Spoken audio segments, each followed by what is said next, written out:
Está todo a tu vida, decía uno de los pobladores, que ha sufrido estos incendios que se llevaron más de 70.000 hectáreas y con ellas también casas, animales. Mucha gente dice, pasaron los incendios, pasó el fuego, pero el drama sigue vigente y en minutos nos vamos a conectar nuevamente con lo que está pasando, principalmente en la zona de Capilla del Monte. Pero ¿qué fue lo que nos dejó estos incendios? Lamentablemente cada año en Córdoba.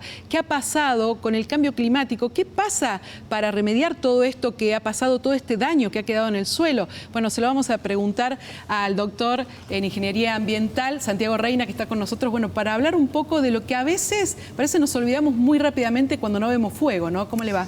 Muy bien, muchas gracias. Sí, y más cuando empezó a llover. Entonces nos olvidamos y ahora, bueno, viene la lluvia, no van a ser tantas, vamos a entrar en un periodo de niña, pero nos olvidamos de lo anterior. Al perder un bosque, uno pierde, lo escuchaba a las personas anteriores, la belleza. O sea, cuando se quemó la Catedral de Notre Dame, uno piensa en la belleza, en lo perdido. ¿Es recuperable la belleza? Y la respuesta es no. ¿Es recuperable en un tiempo humano, razonable? No. ¿Esto implica que no hagamos nada? Por supuesto que no. Tenemos que hacer muchísimo más. O sea, nos tiene que mover a la acción, sin ninguna duda. Uno de los problemas más graves que tenemos es el negacionismo. Mucha gente niega el cambio climático. Lo niega a pesar de que nos hemos encontrado con un invierno con sequías brutales, con temperaturas brutales y con vientos mayores de los usuales, lo que son los famosos 330 que se habla, que son los que generan más incendios de lo usual. Entonces hemos tenido muchos más incendios de lo común. Empieza a ser anómalo esto. Uno dice, sí, pero siempre hubo épocas de mucha sequía, siempre hubo inundaciones, siempre hubo... Sí, claro, sí, pero no de esta manera y no con esta frecuencia.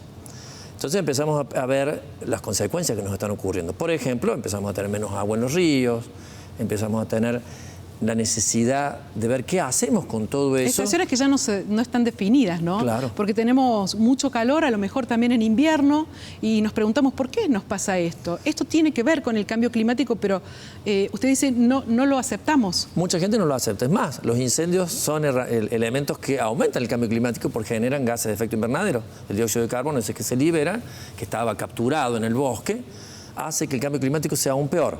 Hoy, este año, por ejemplo, los incendios que ha habido en la zona de la Amazonia son aún mayores que muchísima tasa de emisión de los combustibles fósiles. Argentina, con los desmontes que tiene hoy en Salta, en Santiago del Estero, en el Chaco, en Formosa, está generando emisiones de gases de efecto invernadero aún mayores que las emisiones que puede generar por todos los combustibles fósiles de todos sus vehículos. O sea, somos uno de los malos del grado, uno de los que nos portamos mal, pero en este caso por el no cuidado de nuestros bosques. En algunos lados, porque se incendian, en otros lados, porque los desmontamos. ¿Y cuánto ha servido la ley de bosques, por ejemplo?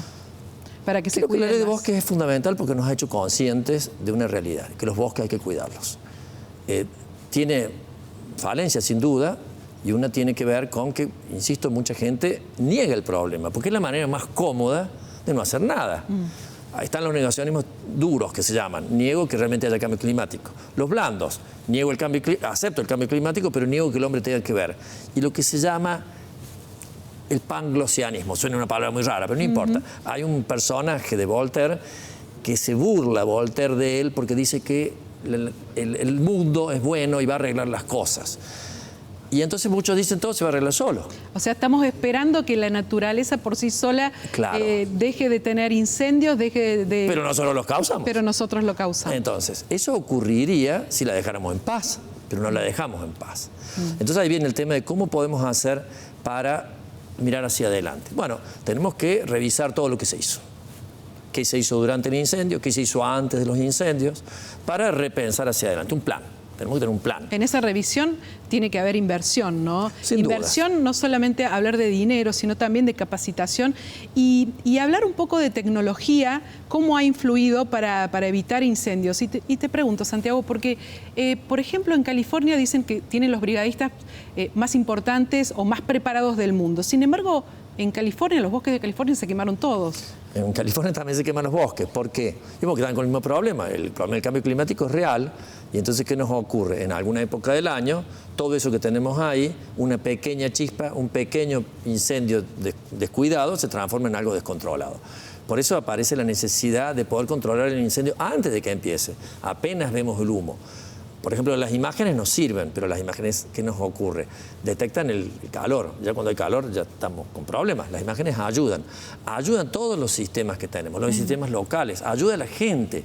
Por ejemplo, los municipios, las comunas, las ONG, los scouts, todos los que están preocupados por el tema, la gente que camina por la sierra. Yo soy un enamorado de la sierra y camino por la sierra y también me gusta cada tanto subir cerros más altos.